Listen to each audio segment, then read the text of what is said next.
Hey guys, Professor Bill Comic Book University and Prodigal Sun, Guardians of the Galaxy. This is the third of three independent one-shots that are individual stories in and of themselves, but you can read them in an order of the Fantastic Four Prodigal Sun, the Silver Surfer Prodigal Sun, and the Guardians of the Galaxy Prodigal Sun, in that order. This is the final one. It apparently ends here. Kind of glad it does. So look, let me just show you who made this book because, I don't know. It is what it is, man. It is what it is. I don't know what the purpose of all this was, like some kind of an origin story for this thing. Turns out this guy Luke, who's the brother of Prodigal, on this other planet, is hanging out with the Guardians of the Galaxy, and he kills his father, poisons him because he's a bad guy who's trying to drag the people into endless wars. I know how that works. Anyway, so he decides, hey, I'm going to kill this guy. The brother comes in, he's like, oh, it's messed up. It's like, well, you're not actually my brother. He's like, what? He's like, the people are like, well, technically he's the king because he is the son and you're not. You're adopted. So it's like, okay, so Thor versus Loki if Thor didn't have any powers. So then it's like, okay, well, we want him to be set free because he's the king and he's awesome. He saved us from his father, the king, who's a bad person because he's a poor man's Game of Thrones. It's like, okay, fine, but I'm going to destroy the sun because I'm going to take my son and go home with it. So he does, and the Guardians of the Galaxy are apparently the Guardians of the greater galaxy, but definitely not the Guardians of this solar system because they're just like, so all these people are displaced. And they could have just given the planet to Galactus. Galactus is just like, you're not gonna eat that? You're just gonna waste that. Oh my god. So okay. I actually got this. I got this. So I was just earlier listening to the playlist, all right, but the big playlist and whatnot. Bananarama was on the playlist. I'm just like, dude, what has my life become? It's Cruel Summer. It's a good song. Shut up. And I like a couple songs away, Bryan Adams' Heaven is on there. I'm just like, ooh, Heaven. Bryan Adams' Heaven. If you haven't heard the song, if you're really young, you haven't heard the song, just go and listen to that song, all right? Listen to some of his greatest hits if you want, whatever. Maybe some of that stuff is outdated for you. I don't care. Listen to that one song. It's a really awesome song, very meaningful song to me. Check this out. When I was 14, I moved around a lot. I moved around a lot my whole life. You know what I'm saying? Running from the law because, we were on the lam and things like that.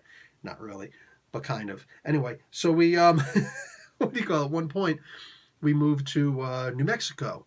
And we were only in New Mexico for like 2 weeks.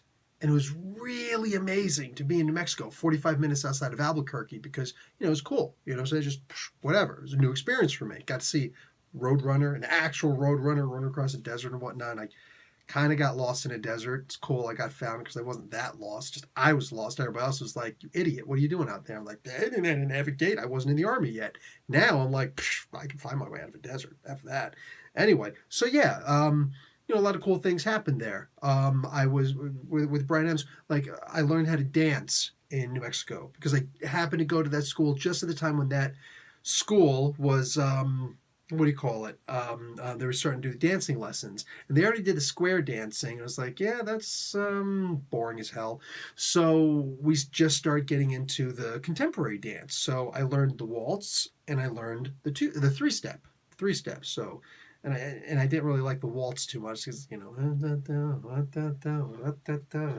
like, dude, stop, all right? But the three step that was actually kind of cool. It's like one step forward, one step forward, one step back, one step forward, and you can do it backwards too. One step back, one step back, one step forward, one yeah. So anyway, it was kind of fun.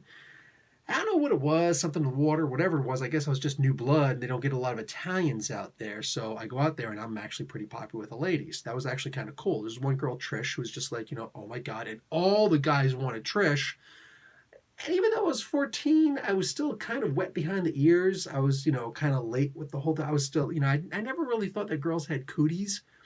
But I was always of the predilection that I'm just not into girls. I don't know, whatever, for whatever reason. You know what I'm saying? But girls were into me, which was fine, I guess. Just more friends. Anyway, I just wanted to hang out. I wanted to play baseball, and I wanted to just chill out. Yeah. So anyway, I what do you call it? I was just in Florida. I was on the track and field team, which was very fun. Actually, just track. I just did track. Anyway, so yeah, moved out here and girls, hang out with me. This one girl, Trish, everybody liked her. And then I wasn't interested in dating her. Plus, she like lit up a cigarette right for me. I was never into cigarettes, so I was just like, oh yeah, I'm not even gonna like try dating. Not with you, no, bye. And then when it was obvious that me and Trish weren't going to be together, this one girl, Mandy, shows up. Mandy looked a lot like Trish, but she didn't smoke. And it was just saying, it was kind of cool. It was kind of cool. So I actually kind of liked her. And she's probably the first girl that I actually liked who liked me. She liked me first. So it was always kind of weird. Anyway, and then I wound up moving. And I was like, that sucked. But we did dance, and we danced to Bryan Adams' Heaven. And it was so we danced the one time. She came up and she asked me to dance because I guess like the word got out that Mandy wasn't, and I weren't going to be a thing. So she came over and she was just like, the gym teacher was like, everybody pick a partner. And I'm just like, man, we got to dance again.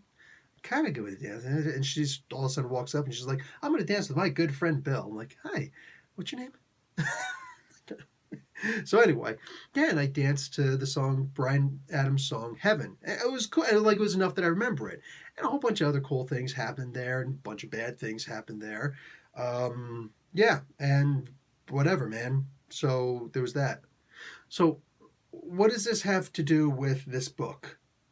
Absolutely nothing. But that story was way, way cooler than this. And I'm talking all three parts. This made no sense.